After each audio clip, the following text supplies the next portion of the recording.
हमारा मुद्दा ये है कि सोसाइटी के अंदर लड़कियों की तादाद लड़कों से ज्यादा है। अब जो एक्स्ट्रा लड़कियां बचती हैं, अगर हर आदमी एक एक शादी पर इक्तिफा करेगा तो बहुत सारी लड़कियां ऐसी बच जाती हैं जिनको शौहर नहीं मिलता। तो अब क्योंकि लड़कियां ज्यादा हैं और शादी के लिए मर्द कम है, तो उसका उसका इस एक रिवाज ये बन जाता है कि भाई सप्लाई ज्यादा हो गई है, डिमांड कम है। अब वैल्यू को बढ़ाने के लिए लड़की वाली ये बोलते हैं, एक लड़का है उसके पास 4 लड़कियों के रिश्ते आ गए हैं, तो एक लड़की वाली बोलती है कि मैं बाइक दूंगा, दूसरा बोलता है मैं कार दूंगा, तीसरा बोलता है कि मैं फ्लैट दूंगा। तो ये जो दहेज की प्रथा है, ये प्रथा डायरेक्ट जुड़ी हुई है पॉलीगेमी से। जब मर्द एक से ज्यादा शादियां करने लगेगा तो इतनी ज्यादा लड़कियां नहीं बचेंगी कि उनका निकाह नहीं हो रहा, उनको शादी कराने के लिए जहेज की वैल्यू ऐड करनी पड़ रही है अपनी लड़की के साथ। तो हम ये कह रहे हैं कि जहेज का मसला पॉलीगेमी से डायरेक्ट जुड़ा हुआ है। पॉलीगेमी होगी, एक से ज्यादा शादियों का रिवाज होगा, तो जहेज की प्रथा इंशाअल्लाह ताला खत्म हो जाएगी। जहेज की प्रथा खत्म होगी तो जो लड़कियों को पेट में कत्ल कर दिया जा रहा है, बाहर अबॉर्शन सेंटर के बाहर बोर्ड लगा हुआ होता है, 5,000 खर्चा करो 5 लाख बचाओ, यानी 5,000 में बच्ची को सोनोग्राफी करके मार डालो अगर लड़की पेट में, तो 5 लाख का जहेज का तुम्हारा खर्चा बच जाएगा।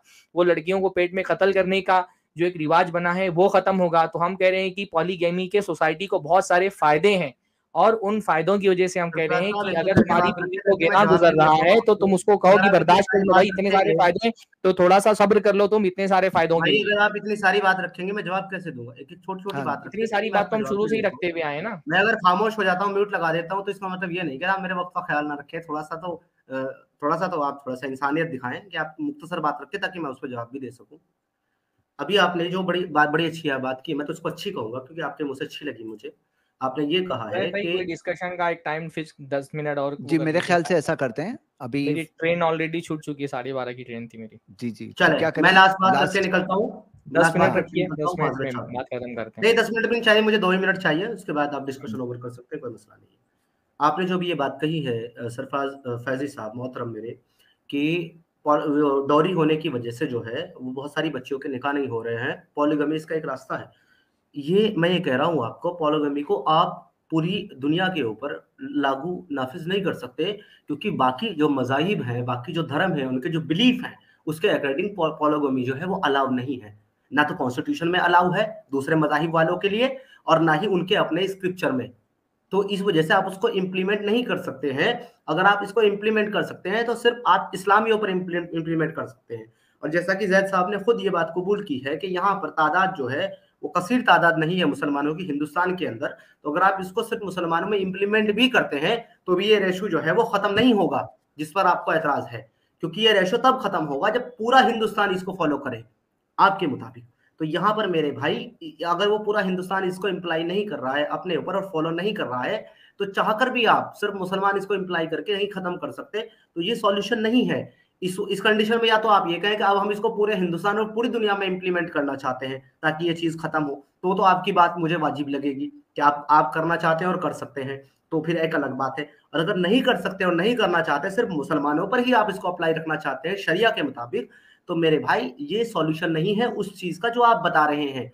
इससे सिर्फ ये जो मैं फिर से कह रहा हूं, आप जो है ना एक कम्युनिटी के एतबार से मुझे आंकड़ा नहीं दिखा रहे, अगर आप दिखाएंगे तो आपको पता चल जाएगा कि ये जो 4-1 का डिफरेंस है ना, ये इसलिए है क्योंकि 4 शादी इस्लाम में जायज है और रोज जो है महिलाओं को तलाक इस्लाम के अंदर होती है।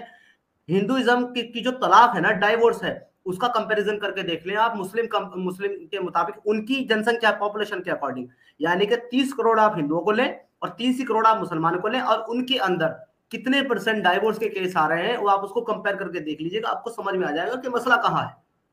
जी मेरे भाई ठीक है, नहीं आपने फायदा तस्लीम कर लिया, हमको इतना काफी है। इम्प्लीमेंट होगा कि नहीं होगा वही बात, फिर आपने आप कहा ना मेरे कि साथ फायदा नहीं, मुसलमान में अभी डाल रहे आपने हैं। वो तस्लीम कर लिया, अभी मैं क्लिप निकाल दूंगा, आपने फायदा तस्लीम कर लिया है। अब वो उसको नाफिज कैसे करना है, उसका इम्प्लीमेंट कैसे होना चाहिए, हम ये बोल भी नहीं रहे कि इम्प्लीमेंट हो ही जाएगा, सब कर ही लेंगे। हमारा तो बेसिक मुद्दा था कि हमको फायदा साबित करना है कि इस्लाम ने जो ये रखा है एक से ज्यादा शादी की प्रथा, इसका फायदा है, वो आपने तस्लीम कर लिया। बाकी ये इम्प्लीमेंट दूसरे लोग मानेंगे कि नहीं मानेंगे वो हमारा मौजू ही नहीं है। बस इतनी काफी आज के डिबेट के लिए, इतनी बात। चलो, thank you so much for coming, अच्छा डिस्कशन हुआ और फिर मिलते रहेंगे।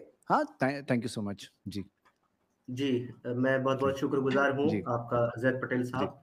और बाकी सब पैनलिस्ट का भी। और सरफराज साहब, अगर मेरी किसी बात से आपको दिल आजारी हुई हो, आपको तकलीफ हुई हो, तो आप मेरे भाई हैं, मेरे मोहतरम हैं, मेरे बुजुर्ग हैं, मैं आपसे माफी चाहता हूँ।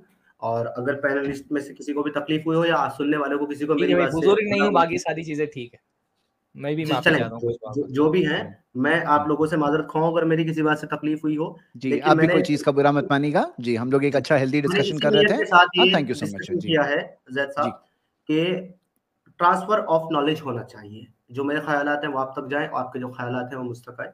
बहुत बहुत शुक्रिया, इसीलिए मैं आपके जी चैनल पर जुड़ा था, क्योंकि आप अखलाक के तौर पर भी और इंसानियत के तौर पर भी जैद साहब मुझे एक बेहतरीन इंसान लगते हैं। और जो चीज़ मैंने आपको बैक स्टेज बोली है वो मैं आपको यहाँ भी सामने बोलने में नहीं कतराऊंगा, क्योंकि मैंने आपको अक्सर कहा है कि मैं हकीकत को कभी भी छिपाने वाला इंसान नहीं हूँ, और उसको आम तौर पर खुले तौर पर बयान करता हूँ। आपके लॉजिक और आपके जो आर्ग्यूमेंट्स होते हैं ड्यूरिंग द डिबेट, मैं उनका कायल हूँ, और आप बहुत बेहतरीन तरीके से अपनी बात को रखते हैं, बड़ी ही मोहब्बत और आदिलाना तौर पर और उसूल और आदाब के साथ। तो इसका मैं कायल हूँ। होप सो कि जब आपका मेरा कभी डिस्कशन होगा तो वो एक बेहतरीन डिस्कशन होगा, और हम जो है एक मिसाल कायम करेंगे कि देखिए, बिना गाली गलौज किए और बिना बदतमीजी किए और बिना एक दूसरे की जो है पर्सनल अटैक किए भी एक बेहतरीन डिस्कशन किया जा सकता है। बहुत बहुत शुक्रिया आप सभी का। शुक्रिया जी, थैंक यू सो मच जी, शुक्रिया।